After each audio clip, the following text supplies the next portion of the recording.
بسم اللہ الرحمن الرحیم۔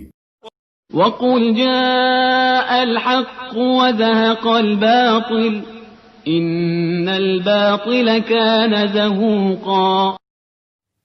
بسم اللہ الرحمن الرحیم، حامدا للہ تعالی ومصلیا علی رسولہ الکریم، اما بعد۔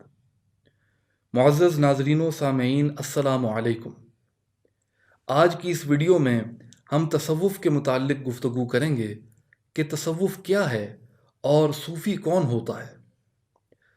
ناظرین، نبی کریم صلی اللہ علیہ وسلم کے زمانے میں کسی شخص کو نہ صوفی کہتے تھے، نہ عالم، نہ حافظ، نہ قاری اور نہ فقیہ، نہ محدث۔ حالانکہ یہ تمام لوگ نہ صرف اس وقت موجود تھے بلکہ انہی علوم و فنون کا سرچشمہ تھے۔ صرف اتنی بات تھی کہ ابھی ان علوم کی اصطلاحات وضع نہیں ہوئی تھیں۔ اس زمانے میں سب سے بڑھ کر اعزاز کی بات یہ تھی کہ کسی شخص کو نبی کریم صلی اللہ علیہ وسلم کی صحبت کاملہ حاصل ہو جائے، اور جن کو حضور کی صحبت حاصل ہوئی وہ صحابہ کہلائے۔ حضور علیہ الصلاۃ والسلام کا فرمان مبارک ہے، خیر القرون قرنی ثم الذین یلونہم ثم الذین یلونہم، یعنی سب سے بہتر دور میرا دور ہے، پھر وہ لوگ جو اس کے ساتھ ملے ہوئے ہیں، اور پھر وہ لوگ جو اس کے ساتھ ملے ہوئے ہیں، یعنی تابعین اور تبع تابعین کے ادوار۔ ان تینوں زمانوں کے بعد جب اسلام زمین پر پھیلا اور فتنوں کا دور شروع ہوا اور بدعات پھیلنے لگیں، تو اہل حق نے اپنے آپ کو صوفی کے نام سے موسوم کیا۔ تصوف کی کوئی ایک تعریف نہیں ہے، بلکہ لفظ تصوف کی تعریف مختلف حضرات نے مختلف پہلوؤں کو مد نظر رکھ کر کی ہے۔ بعض کہتے ہیں کہ تصوف لفظ صوف سے مشتق ہے، جس کا معنی اون ہے، یعنی اہل تصوف وہ لوگ ہوتے ہیں جو اون کا لباس پہنتے ہیں۔ بعض کہتے ہیں کہ صوفی وہ لوگ ہوتے ہیں جو اصحاب صفہ کے طریقے پر ہوں۔ اصحاب صفہ صحابہ کرام رضی اللہ عنہم اجمعین کی وہ جماعت تھی جو نبی کریم صلی اللہ علیہ وسلم کی صحبت میں ہمیشہ رہا کرتی تھی، اور یہ کم و بیش 70-80 افراد تھے۔ یہ اصحاب نبی کریم صلی اللہ علیہ وسلم کے پاس بیٹھ کر علم دین حاصل کیا کرتے، اور مسجد نبوی کے باہر ایک سایہ دار چبوترے پر قیام رکھتے تھے۔ ان اصحاب صفہ نے دنیا سے بے رغبتی اختیار کر رکھی تھی، توکل علی اللہ ان کا شیوا تھا، اور اغنیاء ان کی خدمت کیا کرتے تھے۔ حضرت ذوالنون مصری رحمۃ اللہ علیہ فرماتے ہیں، صوفی وہ ہوتا ہے جو دوسروں کو ایسی نصیحت کرے جس پر وہ خود عمل کرتا ہو، اور صوفی وہ ہوتا ہے جو ہر چیز ترک کر کے صرف اللہ تعالیٰ کو اختیار کر لے اور اللہ اسے دوست رکھتا ہو۔ حضرت بشر حافی رحمۃ اللہ علیہ فرماتے ہیں، جس شخص نے خدا کے ساتھ دل صاف کر لیا وہی صوفی ہے۔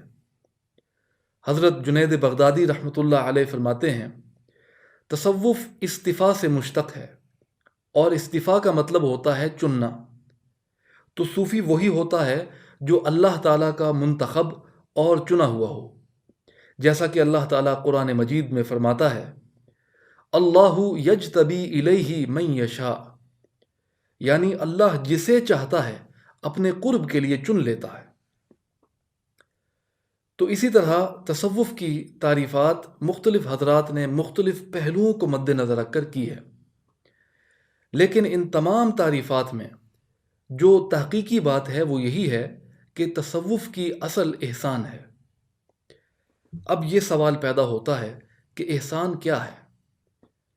یہی سوال جبرائیل علیہ السلام نے بھی رسول اللہ صلی اللہ علیہ وسلم سے پوچھا تھا، مل احسان یا رسول اللہ، کہ احسان کیا ہے یا رسول اللہ؟ حضور علیہ الصلاۃ والسلام نے ارشاد فرمایا، ان تعبد اللہ کأنک تراہ فإن لم تکن تراہ فإنہ یراک، یعنی احسان اسے کہتے ہیں کہ تو اللہ کی عبادت ایسے کرے گویا تو اسے دیکھ رہا ہے، اور اگر یہ تیرے لیے ممکن نہ ہو تو جان لے کہ بے شک اللہ تجھے دیکھ رہا ہے۔ جب ایک انسان ہر چیز چھوڑ کر اپنے خانہ دل کو اللہ کی یاد سے آباد کرتا ہے تب وہ کمال کو پہنچتا ہے۔ ایک صوفی کا دل ہر وقت اپنے محبوب حقیقی یعنی اللہ تعالیٰ کے انوار و تجلیات سے منور ہوتا ہے اور دنیاوی خواہشات کو اپنے دل سے نکال پھینکتا ہے۔ اس کا ہر فعل خالصتاً اللہ اور اس کے رسول صلی اللہ علیہ وسلم کی رضا کے لیے ہوتا ہے۔ تصوف میں 3 چیزیں نہایت اہمیت کی حامل ہیں: علم، عمل اور احسان، اور یہ تینوں لازم و ملزوم ہیں، یعنی علم کے بغیر عمل نہیں ہو سکتا۔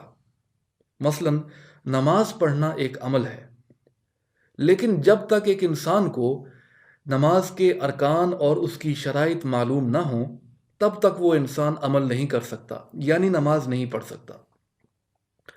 اسی طرح جب انسان کے پاس علم بھی ہو اور اس پر وہ عمل بھی کرتا ہو لیکن احسان یعنی صدق نیت اور اخلاص سے محروم ہو تو اس کا علم اور عمل دونوں بے سود ہیں۔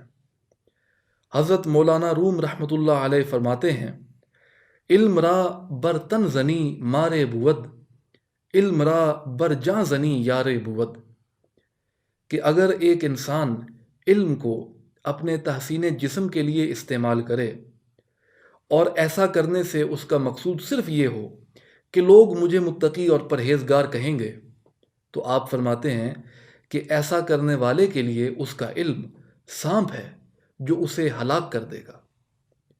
لیکن اگر وہی علم انسان کی روح اور باطن میں سما جائے تو وہ اس کا دوست اور مددگار ہو جائے گا۔ تو معلوم ہوا کہ صوفی وہ ہوتا ہے جس کے پاس احکامات الہیہ کا علم بھی ہو اور پھر اس پر وہ اخلاص کے ساتھ عمل بھی کرتا ہو۔ بعض لوگوں کو یہ مغالطہ ہوتا ہے کہ شاید تصوف اسلام سے ہٹ کر کوئی چیز ہے۔ ایسا ہرگز نہیں، بلکہ تصوف تو عین اسلام ہے، اس کی روح ہے اور اس کا حسن و جمال ہے۔ حقوق اللہ کی بات ہو یا حقوق العباد کی، تصوف کی تعلیمات قرآن مجید میں جا بجا ملتی ہیں۔ قرآن پڑھنے سے ایک انسان کو علم حاصل ہوتا ہے اور اسی علم کے مطابق ایک عام مسلمان عمل پیرا ہوتا ہے، اور صوفی وہ ہوتا ہے جو اس عمل کو رسول اللہ صلی اللہ علیہ وسلم کے فرمان کے مطابق احسان یعنی اخلاص اور صدق نیت سے سنوار دیتا ہے، اور جس کی وجہ سے اس کے باطن پر اللہ تعالیٰ کی ذات و صفات کے انوار و تجلیات کا نزول ہوتا ہے اور اس کا سینہ بے کینہ ہو کر انوار ربانی کی جلوگاہ بن جاتا ہے۔ بعض صوفی علماء نے صوفیاء کو 3 گروہوں میں تقسیم کیا ہے۔ ایک ہوتا ہے صوفی۔ صوفی وہ ہوتا ہے جو اپنا مقصد حاصل کر لے اور نفسانی خواہشات سے آزاد ہو کر اللہ تعالیٰ کے ساتھ جا ملے اور اپنی ذات کو فنا کر کے اللہ تعالیٰ کی ذات کے ساتھ باقی ہو جائے۔ دوسرا گروہ ہے متصوف۔ یہ وہ لوگ ہوتے ہیں جو اخلاص اور صدق نیت کے ساتھ ریاضتوں اور مجاہدوں کے ذریعے اپنے مقصد تک پہنچنے کی کوشش میں مصروف رہتے ہیں۔ اور تیسرا گروہ ہے مستصوف۔ یہ وہ لوگ ہوتے ہیں جنہوں نے صرف دنیا کمانے کے لیے صوفیاء جیسی شکل و صورت تو اپنا رکھی ہوتی ہے، لیکن ان کا دل خوشبو احسان سے خالی ہوتا ہے اور محض دھوکے اور ریاکاری سے اپنے آپ کو صوفی ظاہر کرتے ہیں، اور یہی لوگ تصوف کی بدنامی کا سبب بنتے ہیں۔ ناظرین، جیسا کہ میں پہلے کہہ چکا ہوں کہ تصوف اسلام کی ظاہری اور باطنی خوبیوں کے مجموعے کا نام ہے، اور تصوف کو اسلام کے ساتھ وہی تعلق حاصل ہے جو روح کو جسم کے ساتھ اور مغز کو پوست کے ساتھ ہوتا ہے، یعنی اسلام جسم اور پوست ہے، اور صوفیائے کرام کی تعلیمات کے مطابق اخلاص کے ساتھ عمل کرنا یہ اسلام کی روح اور اس کا مغز ہے۔ ایک صوفی ہر وقت اپنے ظاہر و باطن کو اللہ تعالیٰ کی طرف متوجہ رکھتا ہے اور احکامات الہیہ پر عمل کرنے کو اپنی طبیعت کا حصہ بنا لیتا ہے۔ صوفیاء کرام ہر وقت خدمت خلق میں مشغول رہتے ہیں تاکہ وہ اپنے خالق و مالک کی رضا حاصل کر سکیں۔ شیخ سعدی رحمۃ اللہ علیہ فرماتے ہیں، طریقت بجز خدمت خلق نیست، بتسبیح ہو سجادہ و دلق نیست۔ یعنی تصوف یا طریقت کا راستہ یہ نہیں ہے کہ تسبیح ہاتھ میں پکڑ لی اور مصلی بچھا لیا اور جبہ پہن کر صوفی بن گیا، بلکہ تصوف کا راستہ تو خدمت خلق ہے۔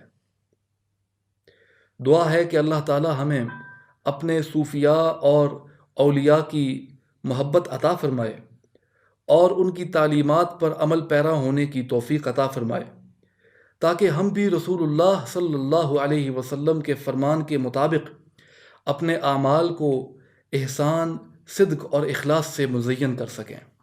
آمین۔ وآخر الدعوانا ان الحمد للہ رب العالمین۔